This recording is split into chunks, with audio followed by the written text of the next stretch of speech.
Voilà, vous êtes bien installés? Oui. Ça va? Pas trop chaud? Bon. Si un petit peu? C'est le masque qui fait ça. Hein. Alors ce matin, nous allons enfin, j'ai envie de dire enfin, je ne sais pas si c'est enfin, j'espère que ça ne vous a surtout pas lassé, mais ce soir nous allons terminer la grande histoire de Dieu.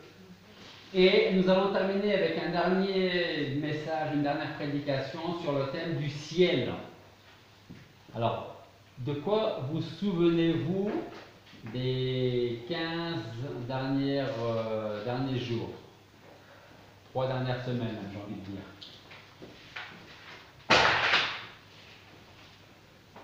Concernant le ciel, bien entendu.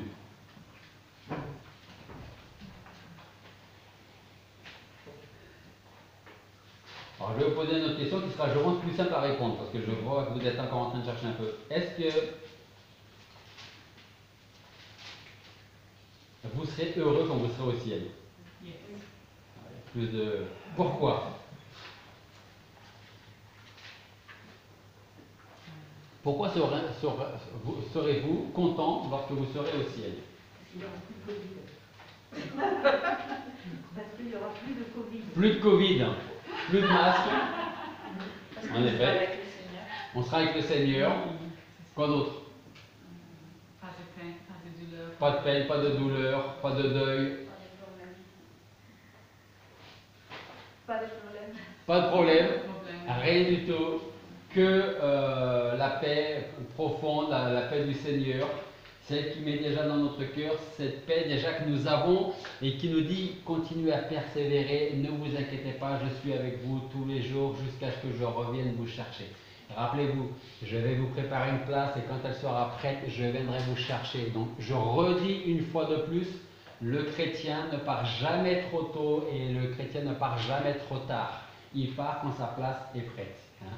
Souvent, on dit bah, j'aurais bien voulu le garder encore auprès de moi pendant quelques mois, quelques années, mais quand on sait que le chrétien quitte cette vie ici-bas pour aller quelque part où c'est encore meilleur, on ne va pas le retenir, hein, n'est-ce pas?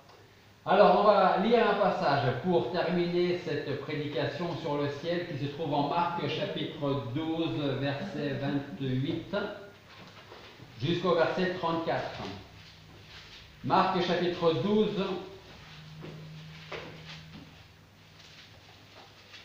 verset 28 à 34.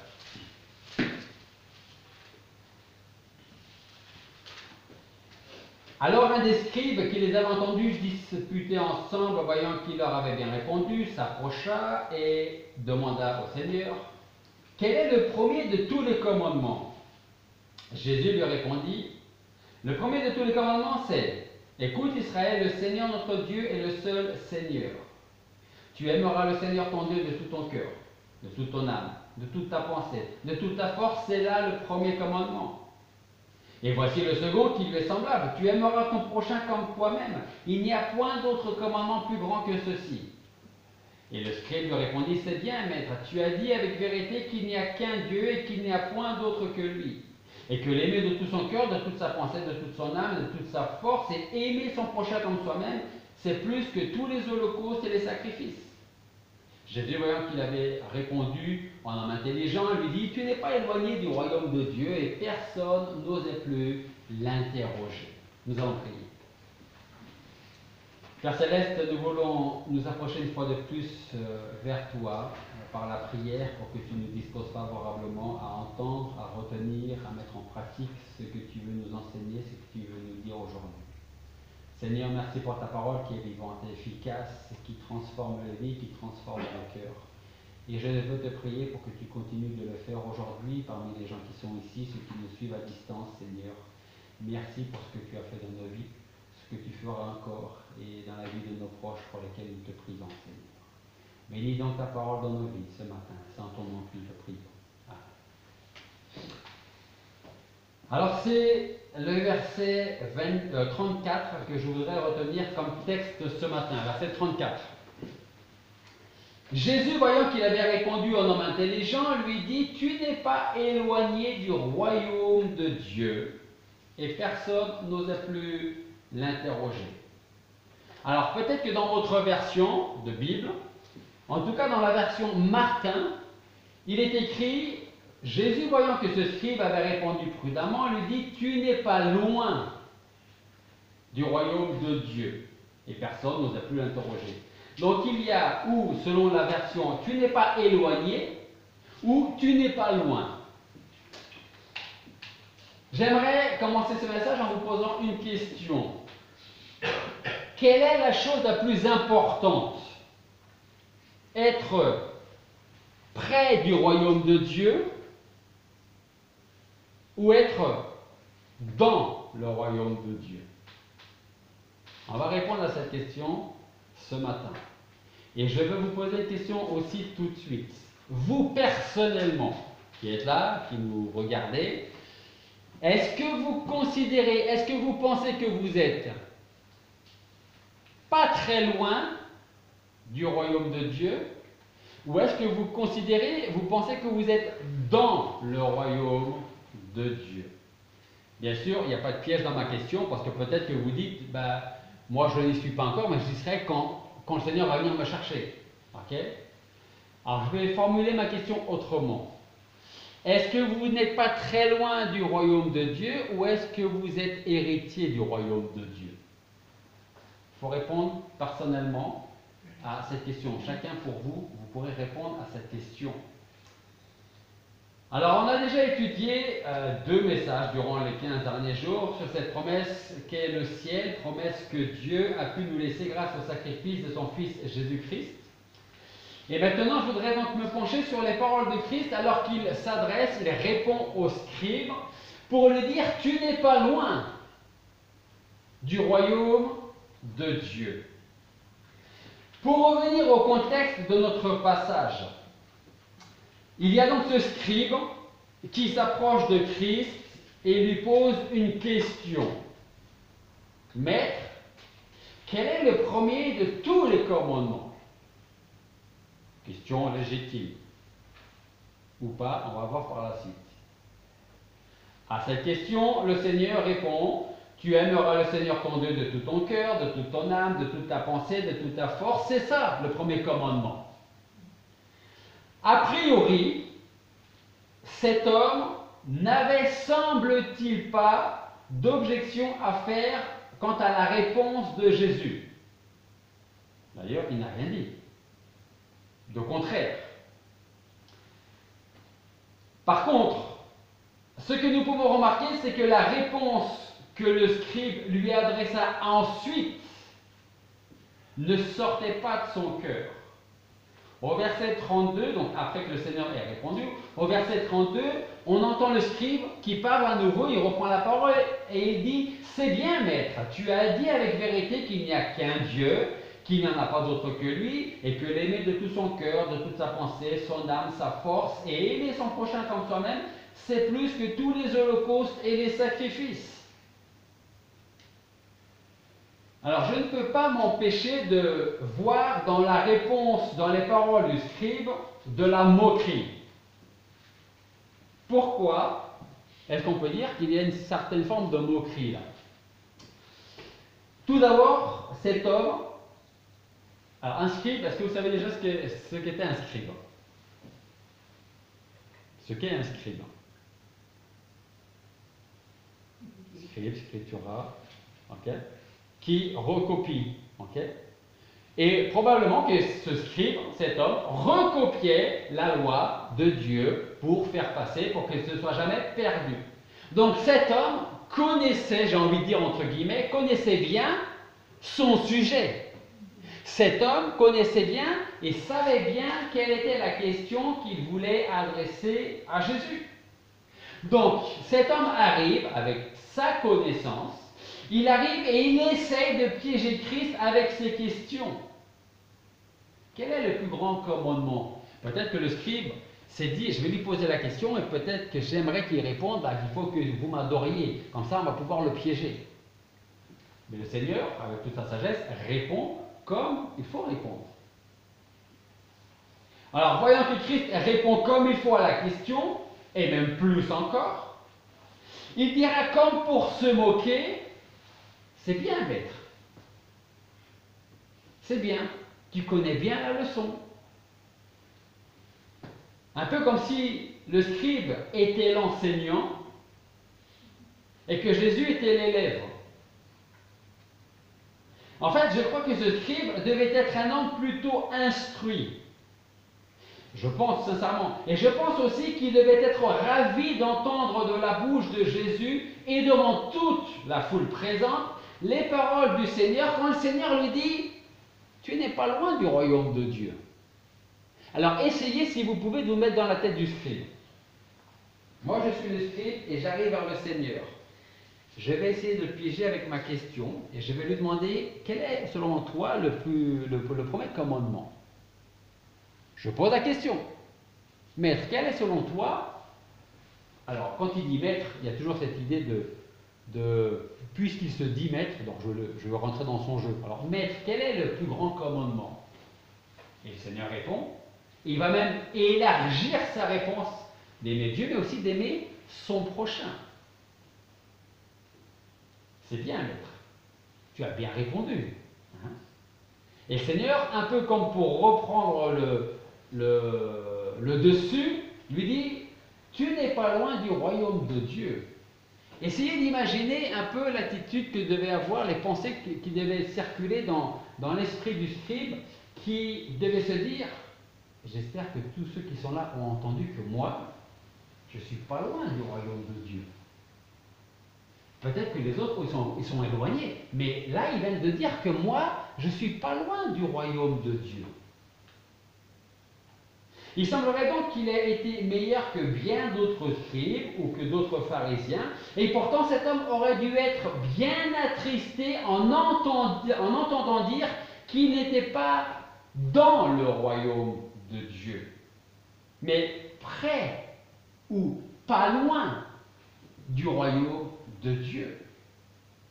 En fait, vous savez ce qui se passait? C'est que ce scribe, comme beaucoup de gens aujourd'hui encore, et comme beaucoup d'ailleurs de gens qui se disent chrétiens, ce scribe avait une connaissance religieuse, mais pas une connaissance personnelle de Dieu.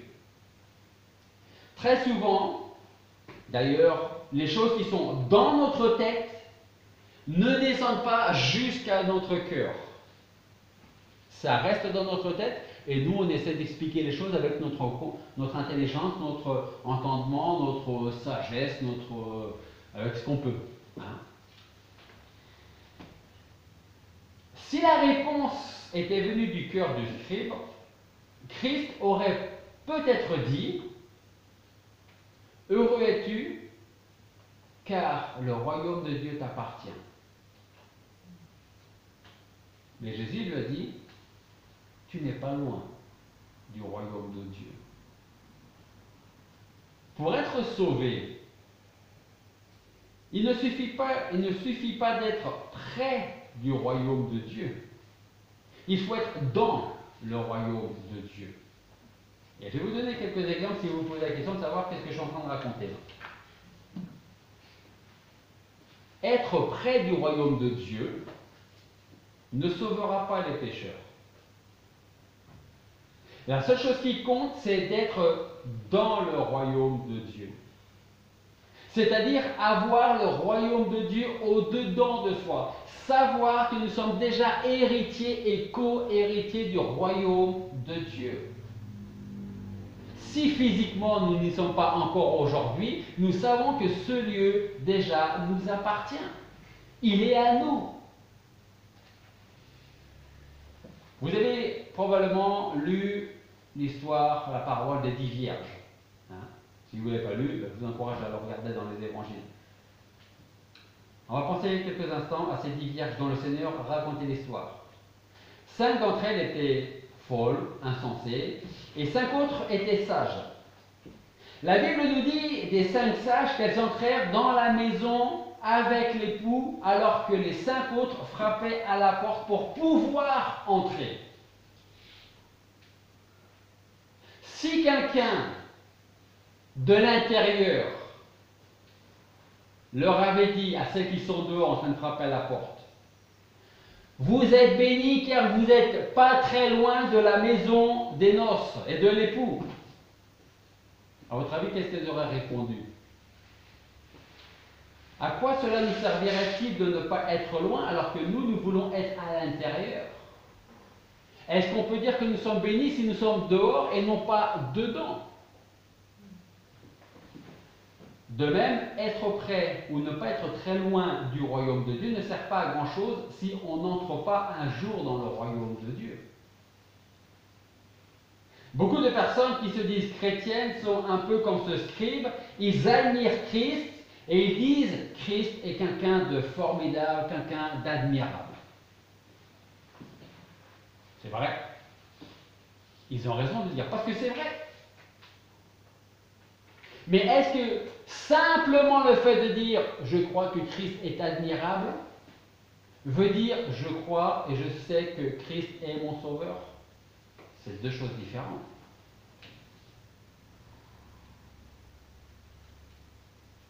L'admiration qui vient de la tête ne suffit pas, c'est l'admiration du cœur qui importe. Nous ne sommes pas sauvés si nous ne sommes pas entrés dans le royaume de Dieu. Et je vais vous donner un autre exemple très parlant. Au temps de Noé, les gens, vous le savez, ne croyaient pas à la possibilité d'un déluge. Rappelez-vous qu'il n'avait jamais plu avant le déluge. Donc les gens ne connaissaient pas la pluie. Tout était arrosé directement par la terre. La pluie n'était jamais tombée. Donc quand vous avez Noé qui commence à dire à tous ceux qui veulent bien l'écouter, attention, parce que Dieu va faire tomber de l'eau, je ne pense pas qu'il ait utilisé le terme de pluie, mais quand Dieu va faire tomber de l'eau du ciel et qu'il va tout inonder, donc si vous ne rentrez pas dans l'arche, vous allez mourir.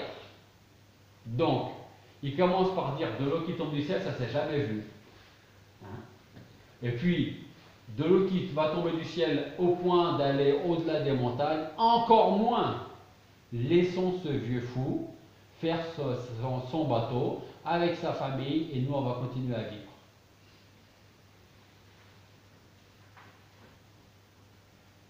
Il y a une chose très étonnante là-dedans. Ils étaient sans doute nombreux, ces gens qui avaient entendu dire, de la part ou de Noé, ou de quelqu'un d'autre, qui a dit, t'as entendu ce qu'il a dit, le vieux fou là? Il paraît qu'il y a de l'eau qui va tomber, et puis moi je vais répéter la même chose, ainsi de suite. Donc, ces gens qui avaient entendu dire qu'un déluge allait arriver sur terre, pourtant on pouvait les entendre dire une chose, c'est vous ne croyez pas qu'il va y avoir un déluge quand même. Personne ne croyait à la parole de Noé. Mais quand la porte de l'arche a été fermée, ensuite, il a commencé à pleuvoir. Et je pense qu'ils ont dû commencer à se poser des questions, ceux qui étaient dehors. Quand ils ont commencé à voir l'eau arriver, l'eau qui montait toujours plus haut, ils ont très certainement été effrayés. Et très certainement, ils ont dû se dire, en fait, il n'était pas aussi fou que ça. Certains ont très probablement cherché à monter le plus haut possible sur les montagnes, sur les collines pour sauver leur vie.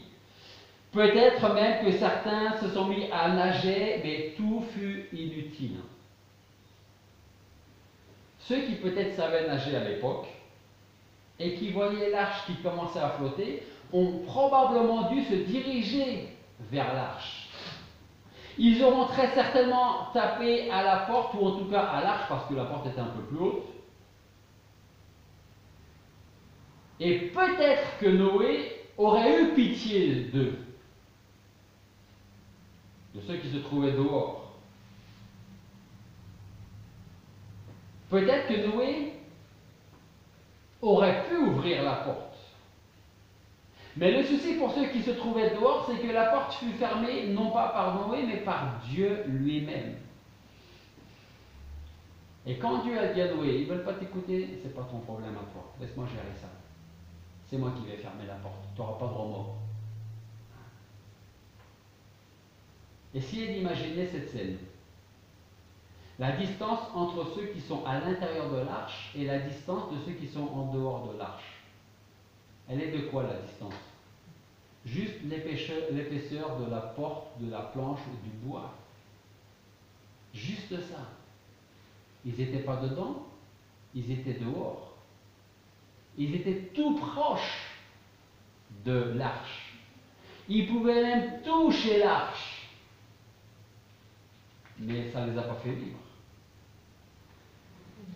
Si Noé, du pont là-haut, leur aurait crié « N'ayez pas peur, vous n'êtes pas loin de l'arche », ils auraient très certainement répondu « À quoi ça nous sert d'être proche de l'arche si on va mourir? On préfère être dedans. » Alors je ne sais pas comment le scribe a pris les paroles de Jésus quand il lui a dit « Tu n'es pas loin ». Et il y a des gens aujourd'hui qui peuvent passer des années dans une église, quelle que soit l'église, protestante, catholique, ce que vous voulez, et qui pensent être sauvés, qui pensent être héritiers du royaume et qui pourtant ne le sont absolument pas. Absolument pas. Ils sont contre le scribe à qui le Seigneur dit « Tu n'es pas loin ». Il n'a pas dit « Tu n'es pas loin, fais encore un pas pour y rentrer ». Il a dit « Tu n'es pas loin ». J'ai presque envie de dire « Tu n'es pas loin, mais ton cerveau, ton intelligence, tes connaissances, ta sagesse t'empêchent de rentrer dans le royaume de Dieu ». Est-ce que quand Jésus lui a dit « Tu n'es pas loin », est-ce que le scribe s'est dit « Est-ce que je suis en danger d'être pas très loin » Est-ce qu'il ne vaudrait pas mieux pour moi que je sois dans le royaume de Dieu?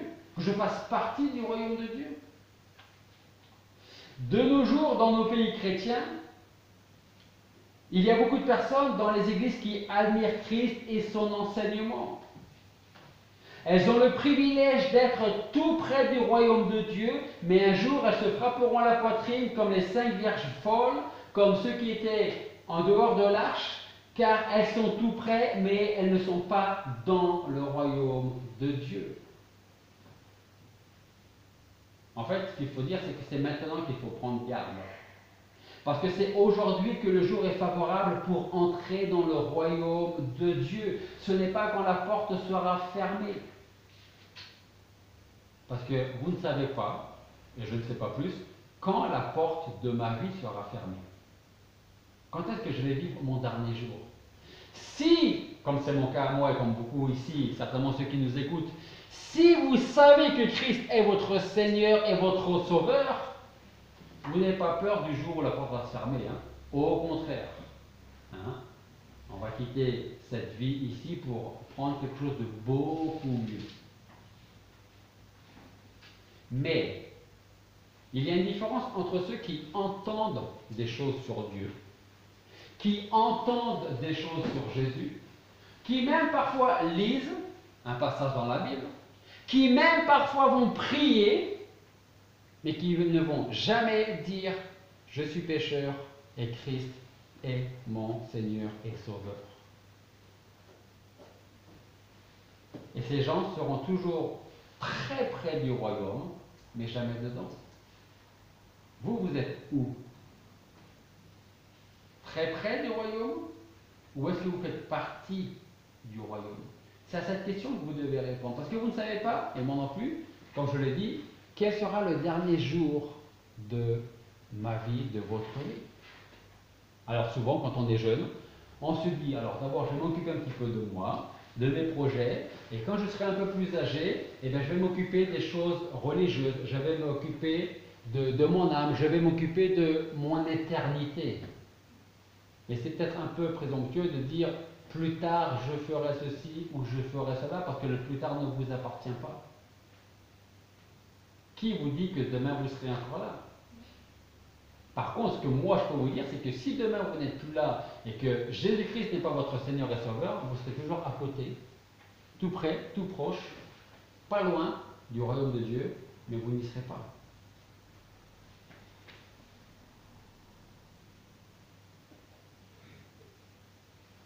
Ceux qui vivent avec Jésus-Christ savent bien qu'il est lui-même tout leur espoir. Ils ont commencé à vivre dans le ciel, ils sont dans le royaume de Dieu et ils savent qu'ils sont sauvés. Ceux qui ne sont pas très loin du royaume, eux, sont en danger. Et peut-être vous, si vous n'êtes pas loin du royaume. En fait, il ressemble au brigand qui fut crucifié avec le Seigneur Jésus-Christ sur la croix. Et si vous regardez bien, vous verrez qu'à Golgotha, il y avait 3 croix et 3 hommes sur chacune de ces croix, un homme par croix. Tous les 3 mourant de la même mort, c'est-à-dire la crucifixion.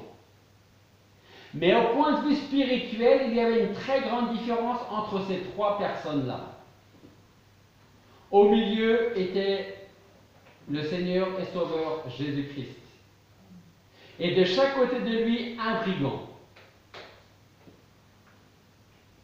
Entre les 2 brigands se trouvait le Seigneur qui mourait pour le péché, notre péché. À sa gauche se trouvait le brigand qui mourait dans son péché. Et à sa droite, le brigand qui mourait au péché. Christ mourut pour sauver les hommes. Le brigand qui était à gauche était tout près du cœur et du côté percé du Sauveur, et pourtant, il n'était pas avec lui dans le royaume de Dieu. Et il était très proche. Il était tout près, et pourtant, il mourut dans ses péchés. Le brigand de droite, quant à lui, crut et mit toute sa confiance et sa foi dans le Fils de Dieu pour commencer à vivre en Christ. Et là, c'est un peu, comment on dit, contradictoire peut-être, je ne sais pas si c'est le meilleur terme. Cet homme est en train de mourir et pourtant il commence à vivre une nouvelle vie avec Christ. Il est en train de mourir, il est en train de commencer en même temps à vivre une nouvelle vie qu'il n'avait jamais vécue avant. Voilà pourquoi Christ lui dit: aujourd'hui, tu seras avec moi dans le paradis. On pourrait le dire autrement. Aujourd'hui, tu seras avec moi dans le royaume de Dieu. Il n'a pas dit ça aux scribes. Il a dit: aujourd'hui, tu es pas loin du royaume de Dieu. Vous, vous êtes où? Pas loin? Ou est-ce que vous êtes héritier du royaume de Dieu? Christ a dit aujourd'hui, non pas dans des jours, dans des semaines, ou quand je vais revenir, mais aujourd'hui. Beaucoup d'hommes sont comme ce brigand qui mourut dans ses péchés, l'autre brigand. Ils disent il est venu pour sauver les autres, il n'a même pas pu se sauver lui-même. Alors s'il n'est pas capable de se sauver lui-même, comment est-ce qu'il peut me sauver moi? Hein? En fait, c'est en mourant qu'il nous sauve. Et il devait mourir pour que nous ne puissions être vivants. D'autres, par contre, ressemblent au brigand qui s'est repenti et auquel Christ a promis qu'il serait avec lui au paradis. Nous devons donc savoir si nous sommes près du royaume de Dieu ou si nous appartenons au royaume de Dieu. Et vous pouvez très simplement répondre à la question. Vous n'avez pas besoin de vous torturer l'esprit pour dire je suis pas, peut-être pas, on verra bien. C'est très simple à répondre à la question. C'est tellement simple. Si vous êtes capable de dire je suis pécheur, perdu, coupable devant Dieu et je ne mérite pas son salut, mais je sais que Christ est mort sur la croix pour moi, je le reconnais comme mon Seigneur et Sauveur, c'est lui qui peut me sauver. Et si vous lui demandez de vous sauver, alors vous direz j'appartiens maintenant au royaume de Dieu. Mais si vous aimez seulement entendre de belles choses sur Jésus-Christ, alors vous allez continuer toute votre vie à entendre de belles choses, des choses agréables, de ce que le Seigneur a fait quand il était ici-bas, de ce que le Seigneur a fait dans la vie de beaucoup de personnes ici, mais vous ne pourrez jamais vous réjouir qu'il a fait ces mêmes choses aussi pour vous, parce que vous vous contentez simplement de dire « Eh bien, j'écoute. Et puis c'est tout, moi ça me suffit. Je suis en paix. » C'est déjà arrivé ça des gens qui me disent, ou qui m'ont dit, quand je suis parti de l'église, j'étais en paix, j'étais bien.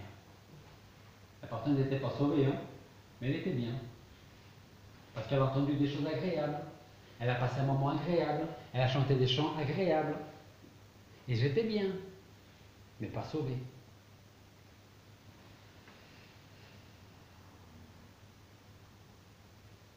Je vous encourage donc à persévérer dans l'attente du retour de Christ, à ne pas baisser les bras.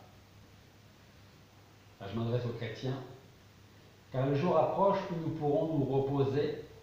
Notre Seigneur viendra nous chercher bientôt, il essuiera lui-même nos larmes, et alors le vrai repos commencera pour l'éternité. Mais avant cela, si on ne connaît pas le jour, nous avons besoin d'être là où Dieu veut que nous soyons. Il veut nous voir à l'œuvre dans le ministère qu'il nous a confié. Et vous vous doutez bien que quand je dis ministère, je ne parle pas du ministère pastoral. Voilà, c'est dans votre ministère à vous. Jusqu'au jour où nous l'entendrons dire: cela est bien, bon et fidèle serviteur, entre.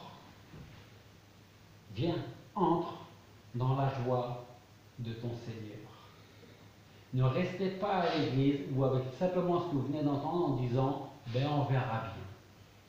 Je vais d'abord régler. Je commence à parler espagnol. Je vais d'abord arranger les choses de ma vie.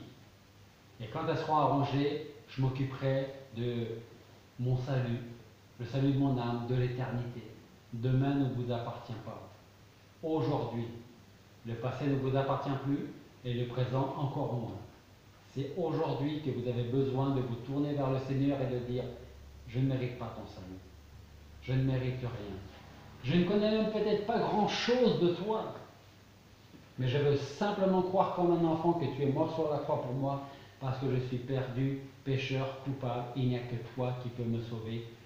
Sauve-moi. Et le Seigneur a dit: je ne mettrai pas dehors celui qui vient à moi. Parce que peut-être que vous pouvez vous dire: si le Seigneur savait tout ce que j'ai fait, ben je vais vous répondre: le Seigneur sait tout ce que vous avez fait, et c'est pour ça qu'il est mort sur la croix. À cause de tout ce que vous avez fait. Le tout, c'est tout le mal, tout le péché que nous avons fait. Il le sait. Alors, si vous vous posez la question: est-ce qu'il va m'accepter? Le Seigneur vous répond lui-même, il dit: je ne mettrai pas dehors celui qui vient à moi. Prions. Père Céleste, nous voulons te remercier parce que ce matin encore, tu nous montres combien est grande ta patience envers nous, nous qui sommes pécheurs. Mais tu nous préviens que ta patience cessera un jour, comme elle a cessé au temps de Noé. Alors Seigneur, je veux te prier pour te remercier parce que tu as fait de nous des héritiers, des co-héritiers de ton royaume avec notre Seigneur Jésus-Christ, parce qu'il nous a sauvés, parce que nous l'avons reconnu comme notre Seigneur et Sauveur. Alors je veux te prier maintenant pour tous ceux qui ne te connaissent pas, qui ne connaissent pas le Seigneur Jésus-Christ comme leur Seigneur et leur Sauveur, personnellement. Que tu parles dans leur cœur, que tu puisses, Seigneur, que tu veuilles leur montrer leur perdition, leur culpabilité, mais surtout la joie de connaître ton salut, qui ne se trouve qu'en toi seul et en Jésus-Christ par son sacrifice. Merci d'être avec chacune de ces personnes, et Seigneur, nous voulons prier pour elles, pour que tu travailles dans leur vie, dans leur cœur, que tu changes leur cœur de pierre en cœur de chair, afin qu'elles puissent croire, et que tu sois glorifié. C'est en ton nom que nous te prions. Amen.